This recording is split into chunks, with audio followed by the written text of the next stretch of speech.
Hi, this is Talk K-Dramas with Bruce and Dallas. Hey! We just finished Pachinko last episode. Yes! Episode 8. Yes! I Already? Oh. Yeah. Okay. Hey, if you haven't subscribed, please subscribe. Give us 5 stars if you like our podcast. And 3 sentences. Bruce is going to give us 3 sentences to summarize the episode. Right. So let's do it. So sentence number 1, Sunja, Isaac is arrested for being a communist. That makes that clear. Sentence number 2, while Hannah is passing away, Solomon makes a deal with, I don't know the gangster guy's name yet. I forgot. So sorry. I don't think I got it either. And then last sentence is that the contents of the experiences for Noah's decision-making are laid out very clearly as Hansu makes a connection to his son Noah. I know that last one was a bit like it was out there, but I know, I get it, but to me that's the only way I can say it. So I don't even know just what the you context of the decisions that he's going to make. We'll get to it, but we clearly know by now that Noah. What do we know? What we know is that Noah is not alive anymore.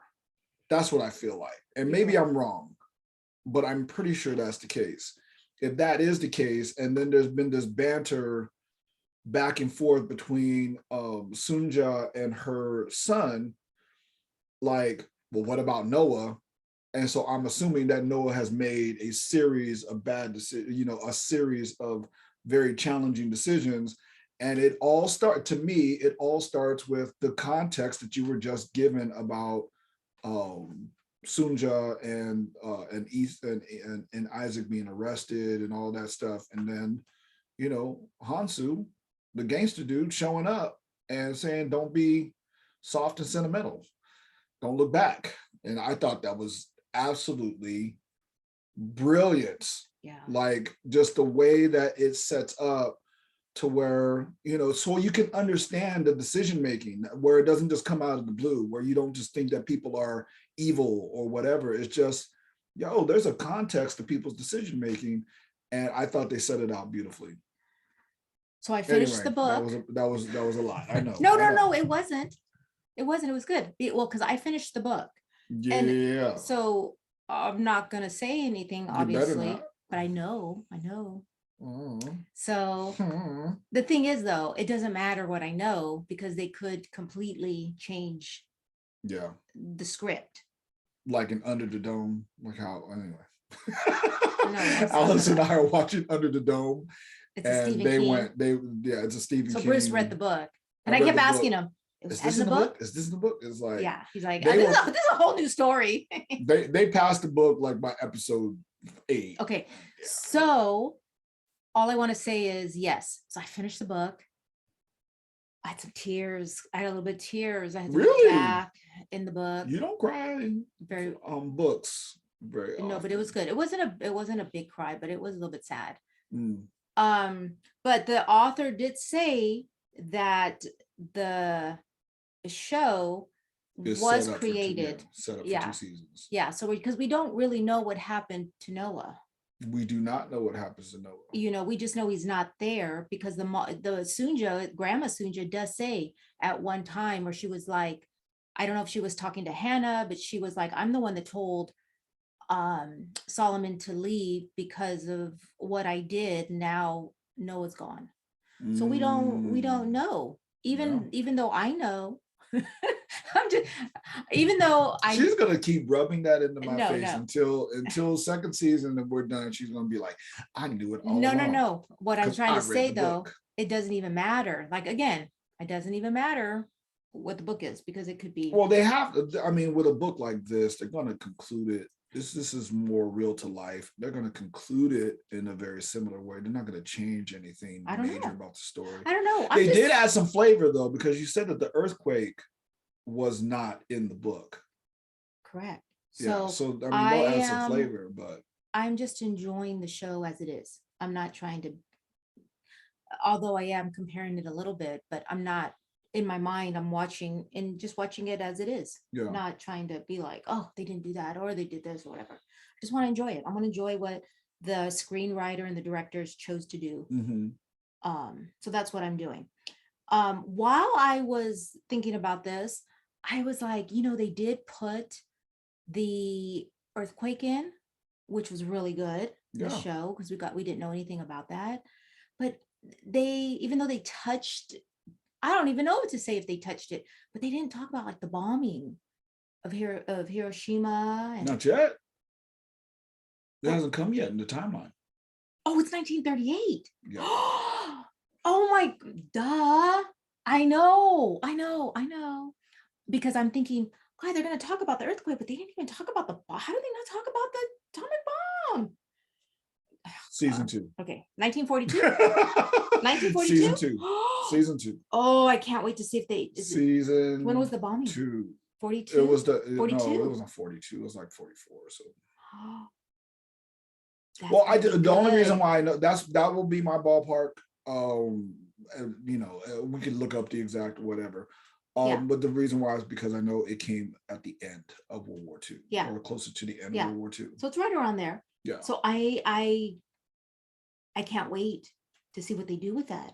I mean, because the scenes with the earthquake was good. It was good. So okay. I don't think they can get. I don't know how deep they're gonna be able to get into that bombing part of it. But yeah, because there's a lot written in that space from the Japanese perspective about what it did to the populations.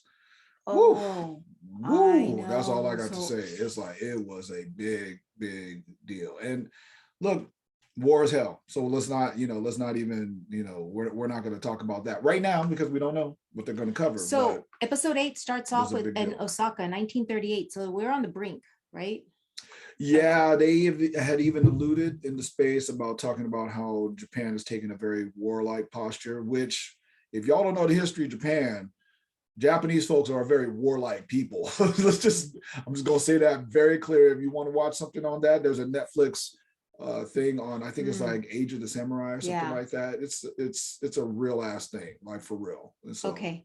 So no, we first see the scene and Noah's being picked up from school by Isaac and they have their little walk. Yeah. They're talking about their son. Oh my gosh, I just forgot the little Moses. I call him Moses. The little boy. I call him Moses. I think he's named after Moses, but they may pronounce it different. No, for sure. Moses from the Bible.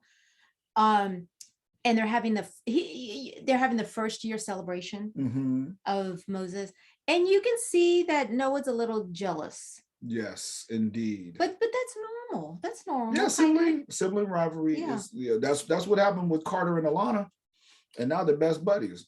Yeah, Carter was a little bit upset that we were having another child because he was the baby, and then when he found out it was a girl, he wasn't too happy. But I have to tell this because it's so great. When Carter came to the hospital to see her, he was just like, he fell in love. You could see it. He was only 6, and he's like, I didn't know she was going to be so beautiful. I brings tears in my eyes. I tease that about all the time because for a 6-year-old to say that I didn't, she's beautiful and I didn't know. Oh, she was a beautiful baby. She was like, I always say she was like powder pink. She had a pretty little color. Well, I don't know the pictures. When I look back at the pictures, they're not. It looked like a baby. It looked like a brand new baby. That's what it looked like. Woo. Yes. But when we saw her, she was just And so, anyways, we find out right away Isaac's arrested. And what they say to Sunja, and I believe it's at the church, is that they came looking for Isaac by name. Yep. So that means that somebody ratted him out. Somebody ratted him out. So where am I here?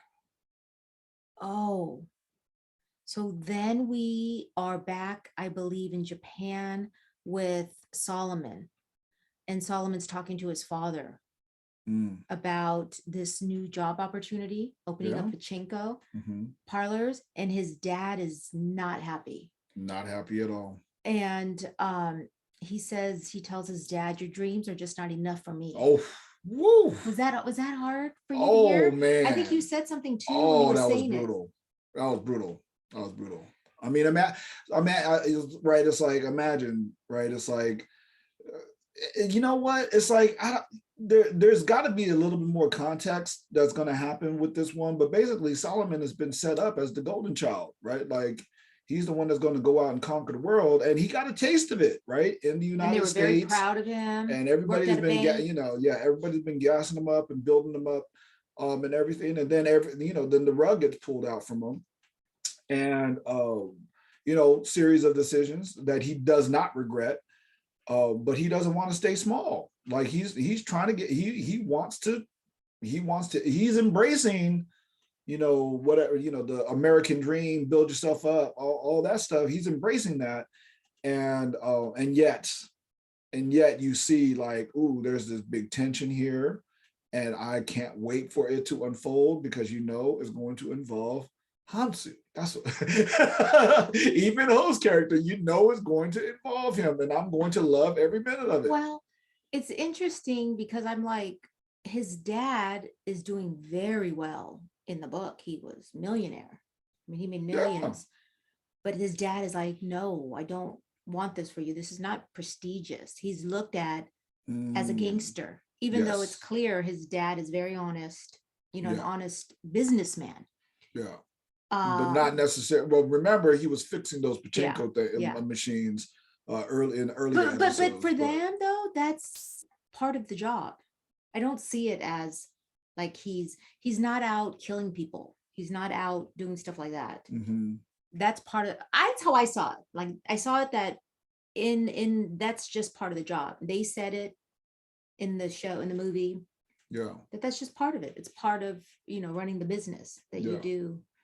You can't leave it all to luck. That's what running a place like that means. It's like, this shouldn't all be on. It's not based all on luck. But even though the dad makes good money, he makes a good living, it's still. But the status of it is not high. The status is not high. That's really right. It's like, when you think about that in society, and that actually is kind of like juxtaposing the kind of decisions that Isaac is making. I mean, everything where it's like,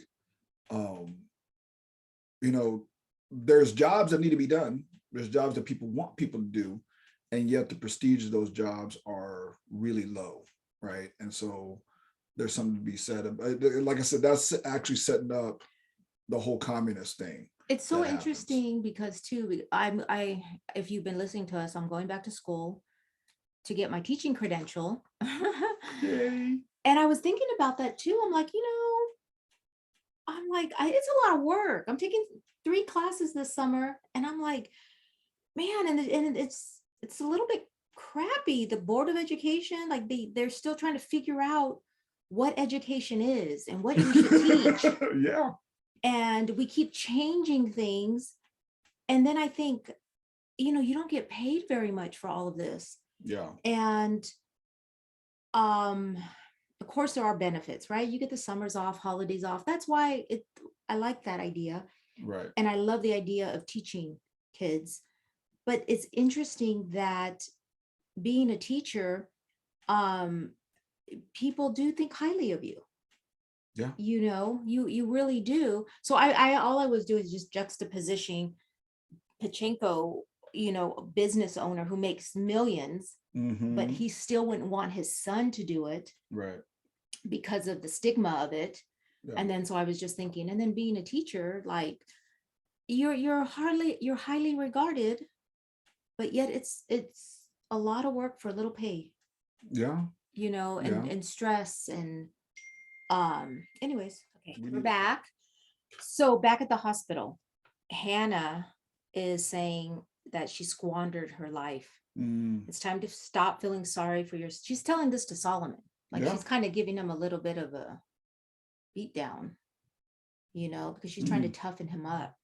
And she said, it's time for you to stop feeling sorry for yourself. Whatever it takes, grab it all, show them no mercy. She said, do it for me. That was deep. That was really deep.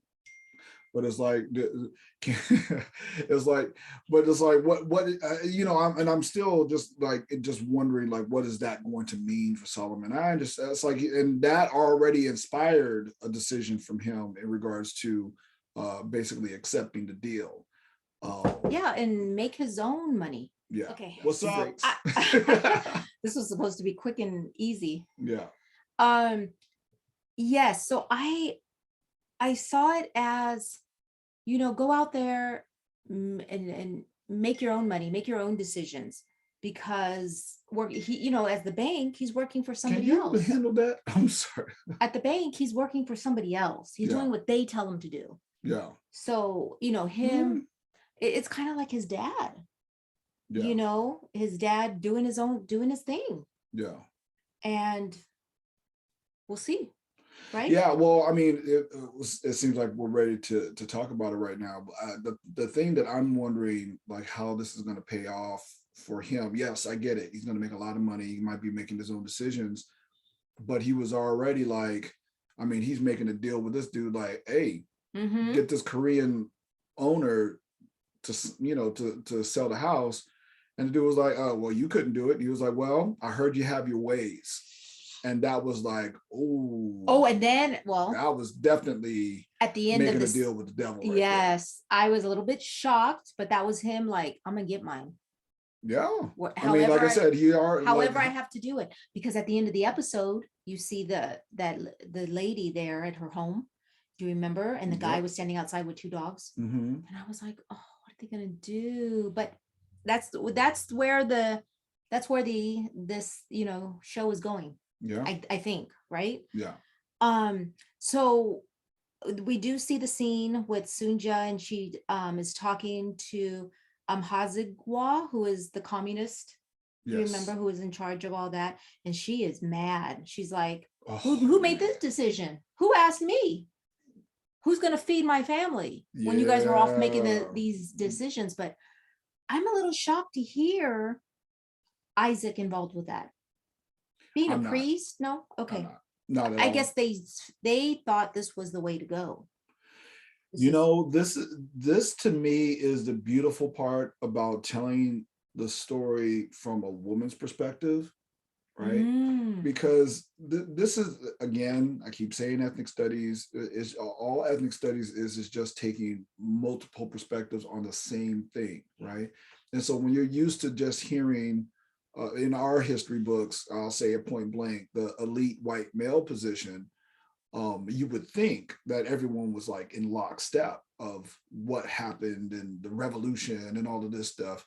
When George Washington actually had to shoot people because they were about to, you know, because they were fleeing the army, right? They were abandoning the army. I'm forgetting what the name of that right now. But anyway, like you would think that everything was all united, but it wasn't. It was actually very fragmented and whatever. And so now you're hearing like, right, it's like, here's these dudes making these world changing decisions like, oh, we gonna change the world, we gonna change the workplace, workers of the world unite, which, you know, be that as it may, I'm not going to judge that as bad or good.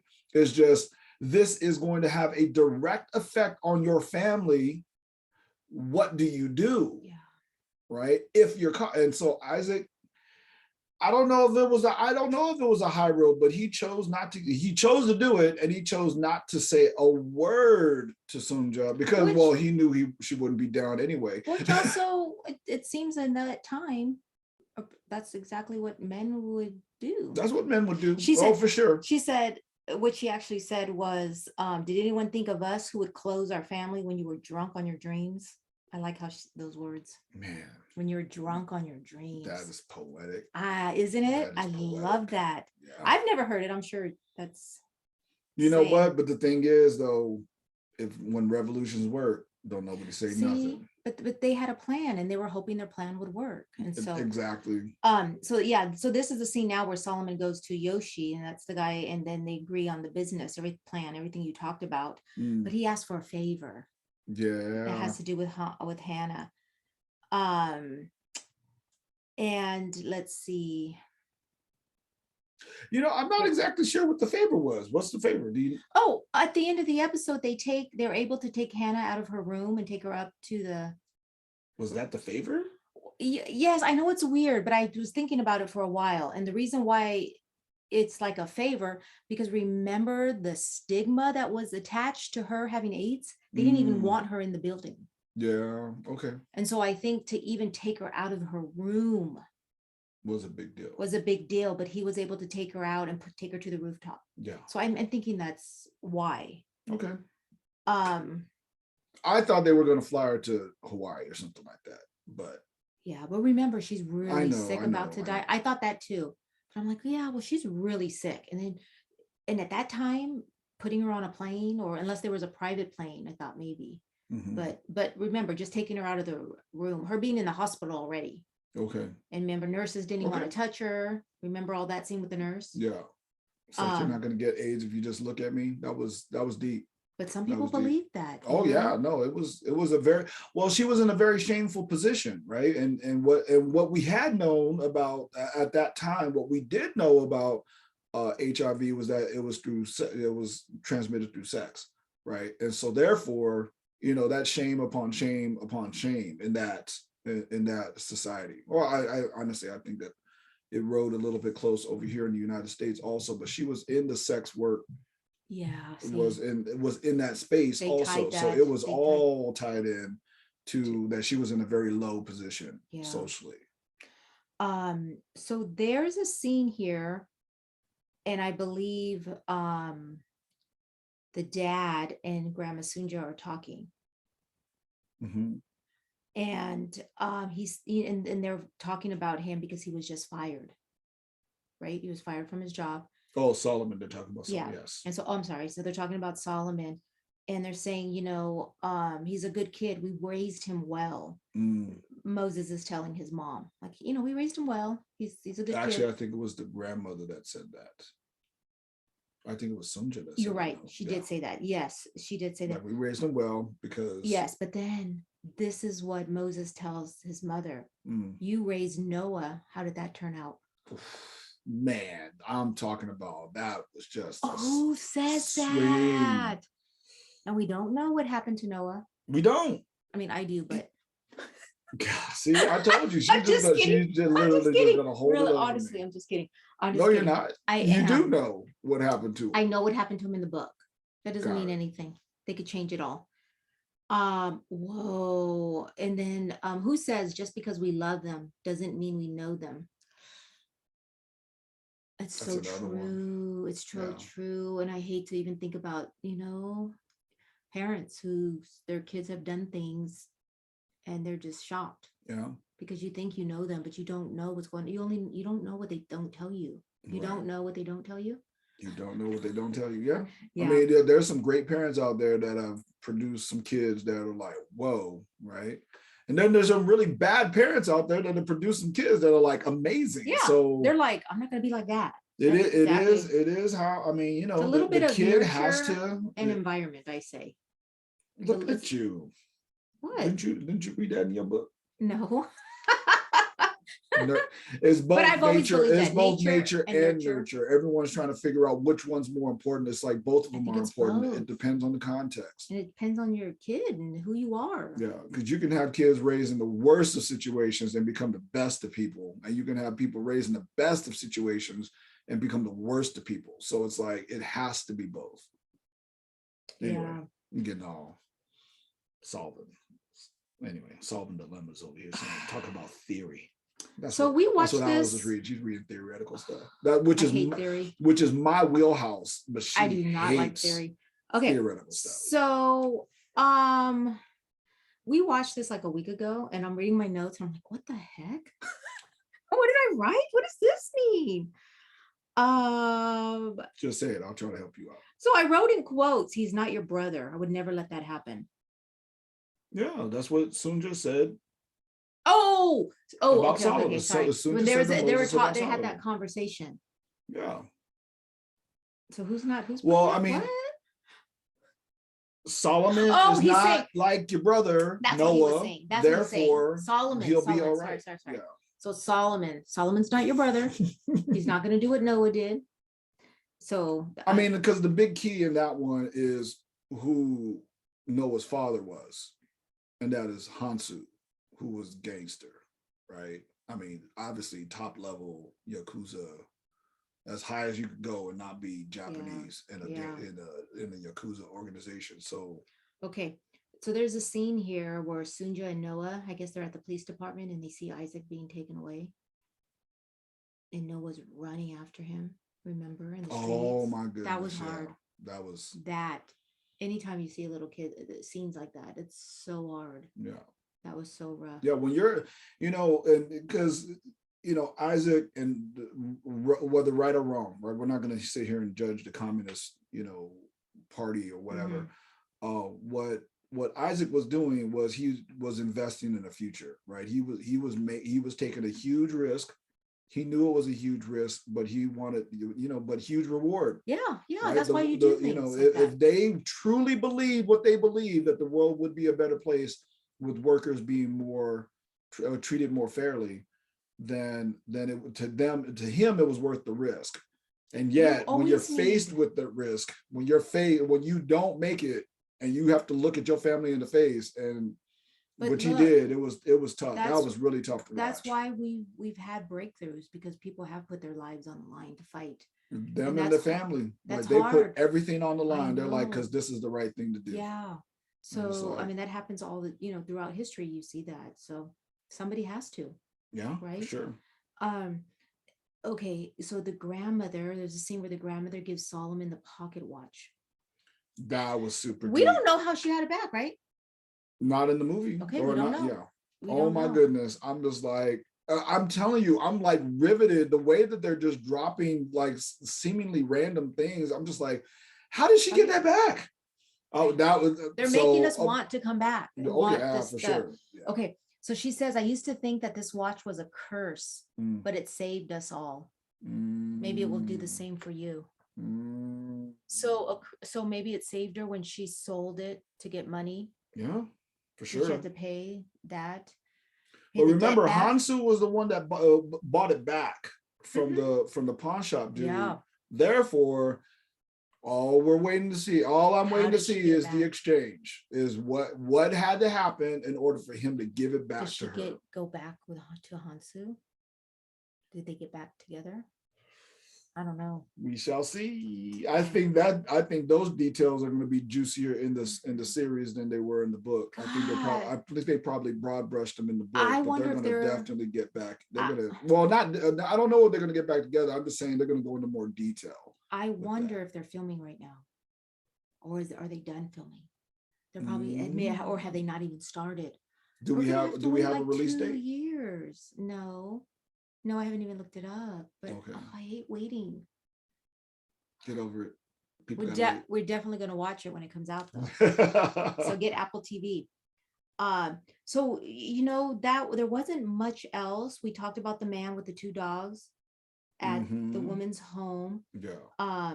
So something ominous, and she and this Korean woman seemed to know, like, I'm getting a real bad vibe from this dude with the 2 dogs here, and so we already know something's gonna happen there. So at the end of there's 2 things that happened. We see Sunja. She starts making a whole bunch of kimchi to sell in the market. Yeah. And she's like, our family has to make money. And I like that she's like, she doesn't even sit back and worry about it. She's like, that's what we're going to do. Yeah.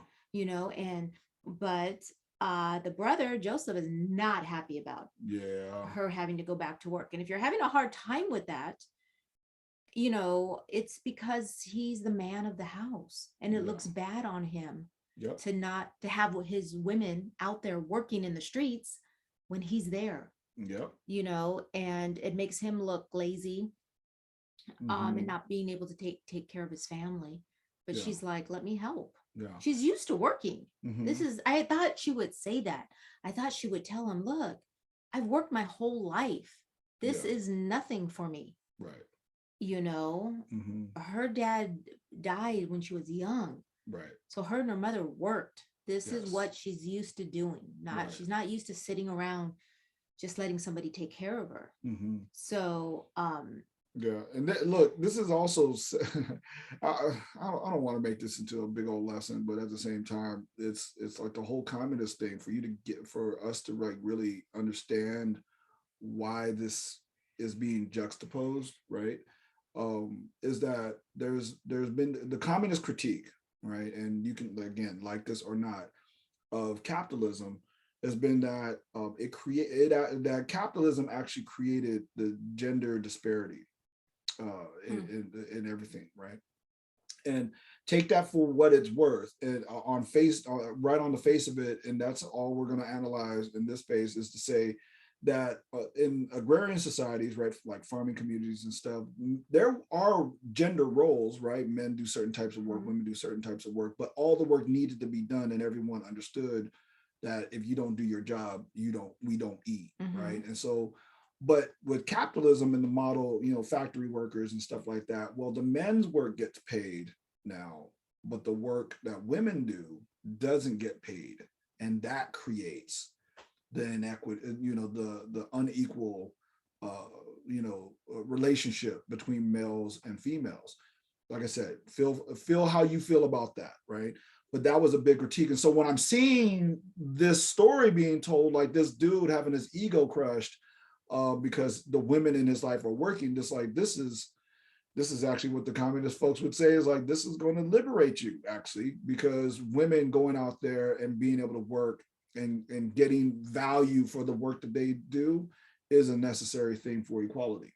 And so it to me, like, I'm sorry, I'm not sorry and sorry both at the same time, because I'm like, I know Alice said something to me about it, like, you're making this into a class, and I'm like, but this is so dope, the way that they're doing this. It's so relevant to just how, like, basically applied sociology, really, like, this is how it actually maps out, and this is what they were critiquing.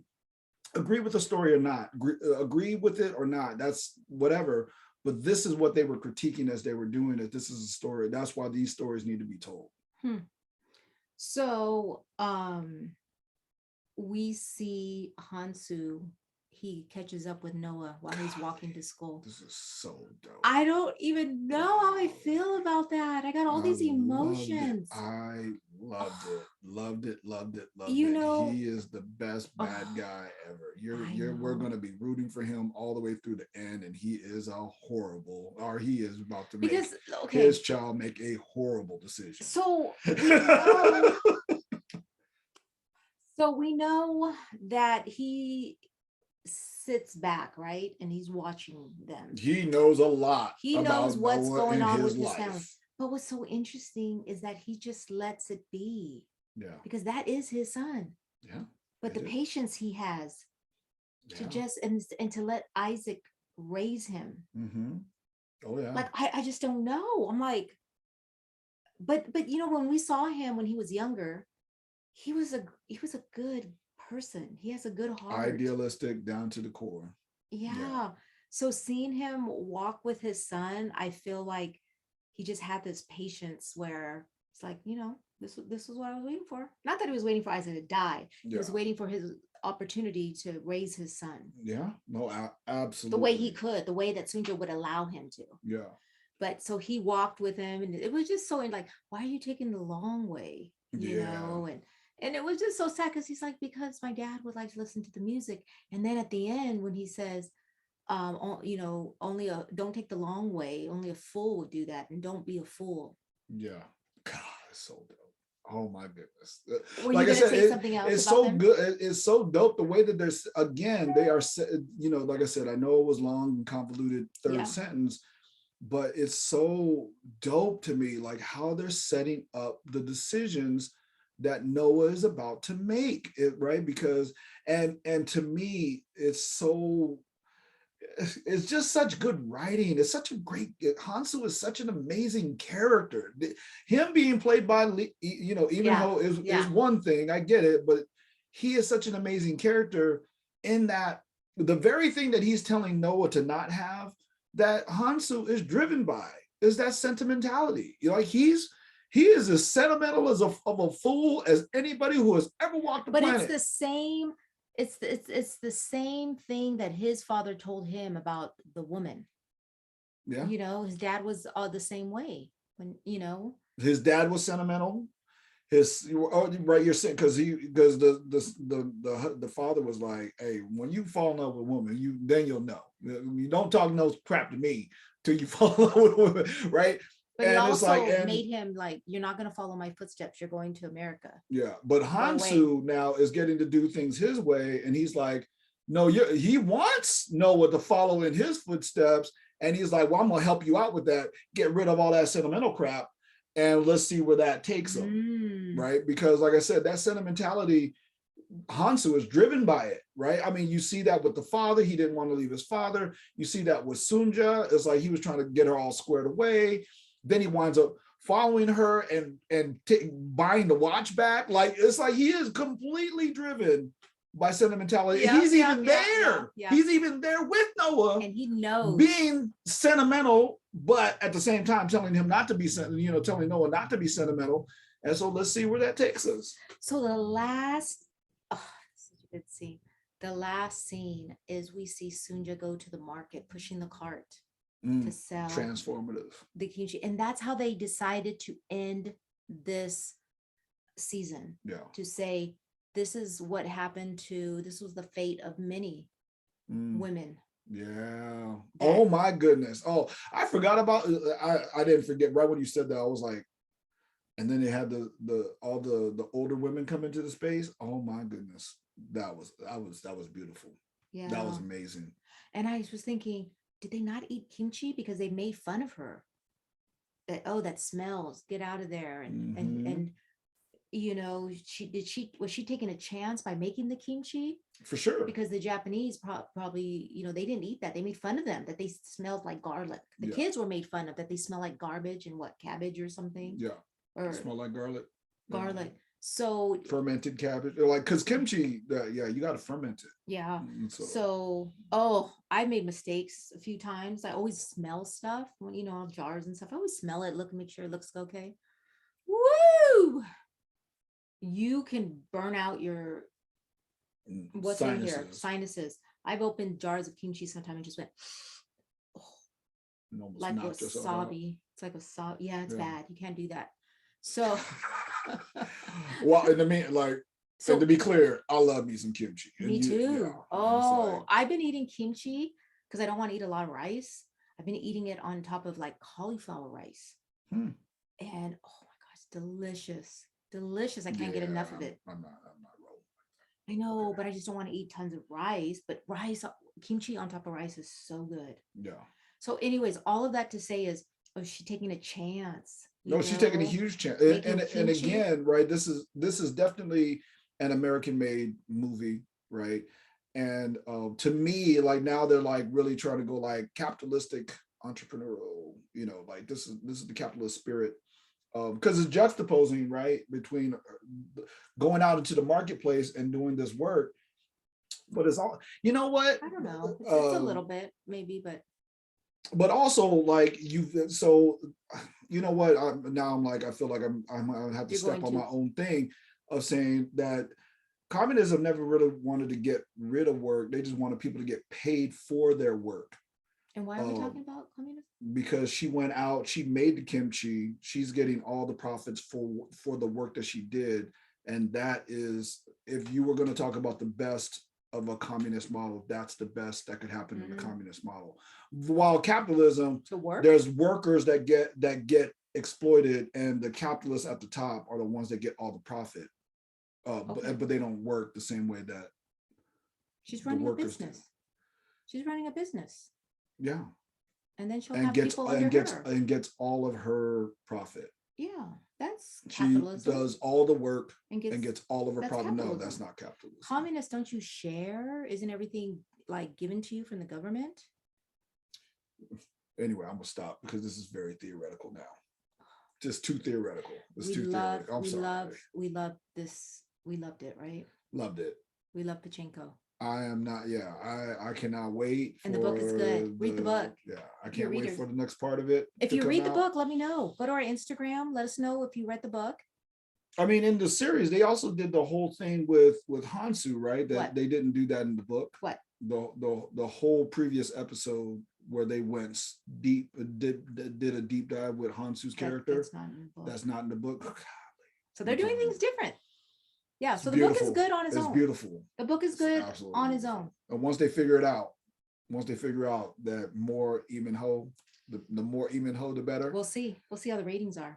Let's see how they did. The more even ho, the better. Let us know if you watch it. So you can only watch it on Apple TV.